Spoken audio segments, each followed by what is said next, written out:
Someone collapses on the sidewalk in front of you. 20 people are standing there. Nobody moves.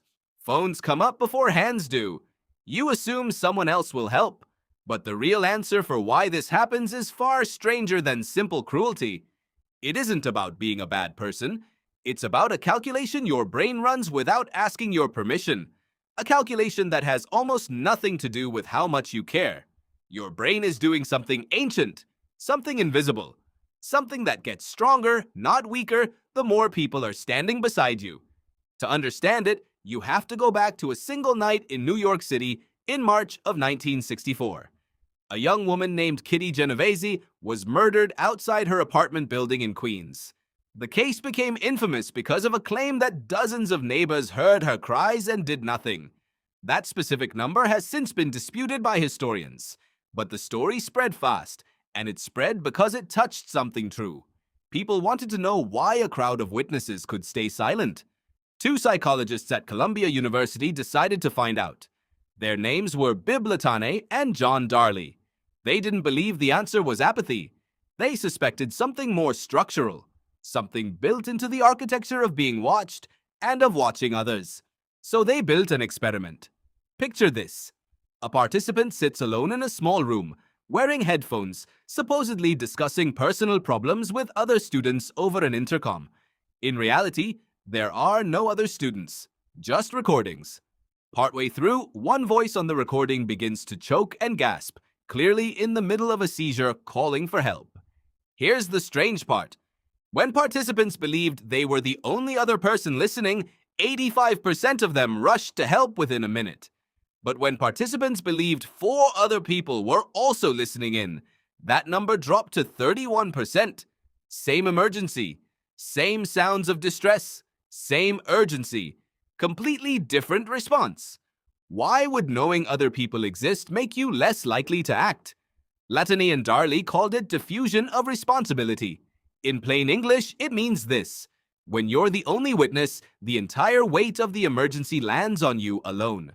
There's nobody to share it with.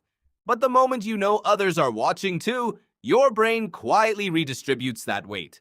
Some of it gets handed to the stranger beside you. Some of it gets handed to the one behind them. The responsibility doesn't disappear. It just gets divided into smaller and smaller pieces until no single piece feels heavy enough to move you. There's a second force running alongside it, and it's just as old. Researchers call it social proof, though you might know it by a simpler name, reading the room. Your ancestors survived not by acting alone, but by watching what everyone else did before committing to a decision. If a strange sound came from the bushes, you didn't sprint blindly toward it. You glanced sideways first. You checked the faces around you. Calm faces meant safety. Alarm meant danger. That instinct kept early humans from wasting energy on false alarms. But it has an unfortunate side effect today. In a crowd, everyone is doing the exact same sideways glance at the exact same moment. Everyone is checking everyone else's face for the alarm that would justify acting. And because everyone looks calm while secretly panicking on the inside, the entire group reads the room as fine. Nobody breaks first, so nobody moves. Latané and Darley tested this too, in a separate study. They placed participants in a waiting room, alone or with strangers, and slowly filled the room with smoke through a vent. Alone, the vast majority of people got up and reported it within minutes. In groups, most participants sat there, glancing at each other, coughing, eyes watering, doing nothing. Each person assumed that if it were truly dangerous, somebody else would have already reacted. Nobody wanted to be the one who overreacted in front of strangers, so they all sat in a smoke-filled room together, waiting for permission that never came. This is the part that should unsettle you. The bigger the crowd, the safer doing nothing feels. Not because people are crueler in crowds, because crowds dissolve the personal weight of a decision into something that no longer feels like yours to carry. So does that mean a packed room is always the worst place to need help? Not quite. And this is where the story bends in a direction almost nobody expects.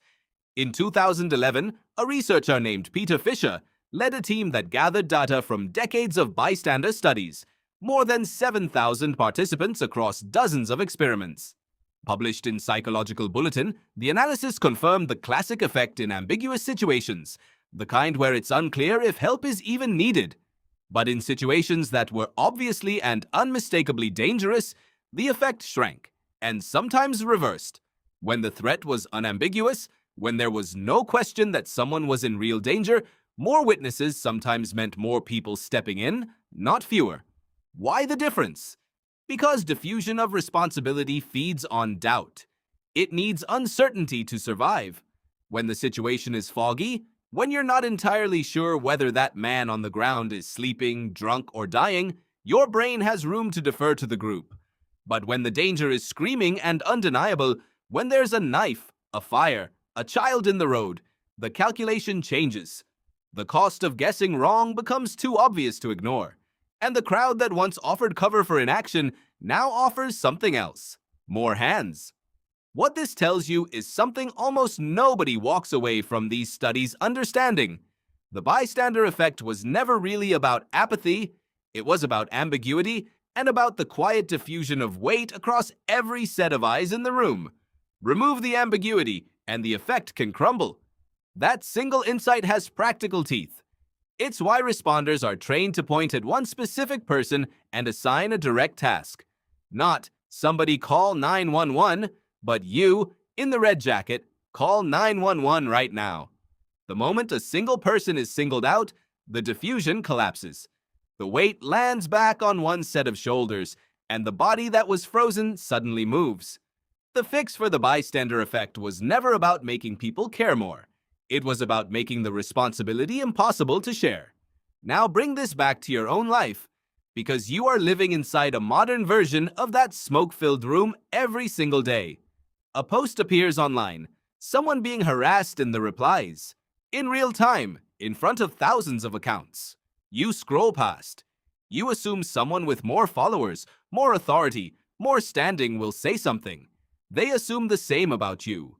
A coworker is clearly struggling in a meeting and everyone in the room senses it, but nobody asks if they're okay because surely someone closer to them will. A group chat watches a friend spiral for weeks. Everyone notices.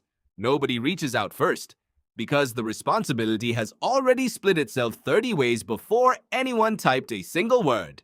You are not less compassionate than the people who lived before crowds this large, before feeds this wide, before witnessing became something you could do from a screen without ever being seen yourself. You are running the exact same ancient software that Latine and Darley uncovered in a small lab at Columbia, just on a scale your ancestors never had to survive. The size of the crowd you're standing in has grown from a village to a planet, and the math your brain runs hasn't caught up. So the next time you feel that familiar hesitation, that quiet hope that someone else will step in first, recognize it for what it actually is. Not proof that you don't care. Proof that you're human, watching other humans, waiting for permission that everyone else is also waiting for.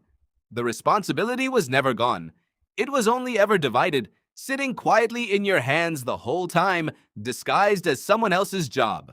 Someone collapses on the sidewalk in front of you. 20 people are standing there. This time, you're not waiting for one of them to move first. You already know why they're frozen, and now you know that knowing is the one thing that can break the spell.